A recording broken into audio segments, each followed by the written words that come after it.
to talk to you about turning your side gig into a full-time occupation. So that's basically the fact of taking your hobby or any small task that you like to do and making it your full-time job, which I'm sure is the dream for quite a lot of people here. So before we get into that, I just want to introduce myself a little bit. My name is Adam, aka TwistedWeb123 on Fiverr. I'm currently a top-rated seller and a Fiverr ambassador. I co-host the podcast with Red. Can we get Red? Where's Red? Hey, Red!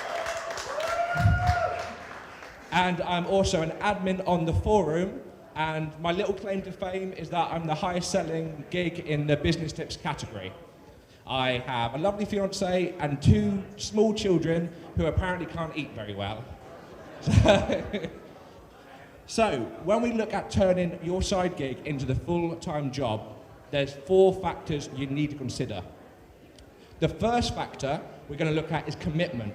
And to make it a little bit fun and a little bit more engaging, we're going to compare 2 businesses and see how they're doing things right and how they're doing things wrong. We're going to compare Penny's Penny Blossoms from The Big Bang Theory with Walter White from Breaking Bad. So when we talk about commitment, we're talking about turning your hobby into a full-time job.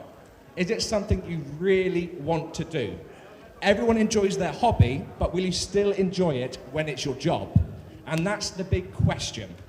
So when we look at Penny's Penny Blossoms, she absolutely loved making these little flowers to put in her hair until she got a big order in. She got a big order and she became absolutely overwhelmed and she couldn't do it. She hated it and it became a bit of a disaster for her. Whereas we look at Breaking Bad and we look at Walter White, and I'm pretty sure anyone can say he was committed. He got the job done and he put a lot of effort into it. So I'm going to have to say in that scenario, Breaking Bad and Walter White win. So looking at factor 2, the next thing you need to look at when making your full-time job are the options available to you.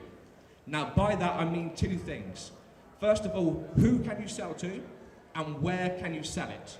It's very important because if you have a very small or secular niche, if something happens, you could potentially lose your business or it could really affect you. So we look at Penny's Penny Blossoms. She sold to her friends, she sold to people at work, she sold to young babies, and also apparently bald men. And she sold via her website and in person. She had quite good coverage. Then we look at Breaking Bad. He kind of sold to one demographic, one way. So there's a lot of issues with that. I mean, if anything changes, he's lost it. So for that, we're going to have to give a point to Penny Blossom. So now looking at number 3, and this is probably one of the most important points, which is scalability. You may want to do your hobby full time, but is it actually possible? If you put in more time and more effort, will it actually give you the benefits and the returns to be a full-time job? That is the key there. Now, if it doesn't, it's not a case of scrapping it, it's not a case of forgetting about it. It's a case of what can you do to change it to make it work for you. So when we look at Penny Blossoms, she was making these small little things to put in her hair for $2 a pop. They took about half hour to do, and she was covering roughly $4 an hour. Now the issue she had was, the more time she put in, the less money she was actually earning. It was a great side job. You know, she was a waitress, she was earning money there, and she was getting a bit of extra money doing these Penny Blossoms. Fantastic. But as a full-time job, it just wasn't working. It wasn't feasible. If she wanted to make it any better, she'd have to upscale her equipment, spend more money, have more expenditure, and it just didn't work. But then we look at Breaking Bad, and with Breaking Bad, it was very much a case of the more time he put in, the more product he was making, the more money he was making from that. So it's very important you think about the scalability of your business. That then brings us on to factor 4, after we have to give the point to Breaking Bad, I think, for scalability. So looking at factor 4, timing. Now, this is really the key. And what I mean by that is it the right time to start your business? The best business could fail at the wrong time, whilst a business that could be more difficult could actually succeed at the right time. Now what I mean by that is, let's say, have you just got a lease on a new car, say 6 months ago?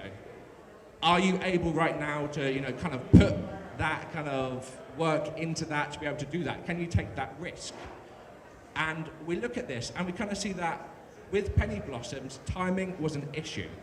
It was an issue because as she was trying to put the time in, she had no fallback. She had no option to kind of work with it. So where she was trying to put the time in, it was actually becoming more difficult to her, and her personal kind of problems were affecting that. So you look at that and you kind of think to yourself, with the timing, it just wasn't working out. And the problem you've got is when you're starting a new business, many businesses can fail in the first year if your personal life is going to affect your business life.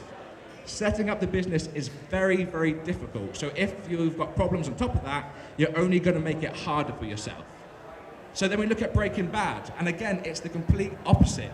He had a lot of time available to be able to pick it up, to be able to rework it, to be able to make sure he could get the job done and put as much time and effort into setting up the business.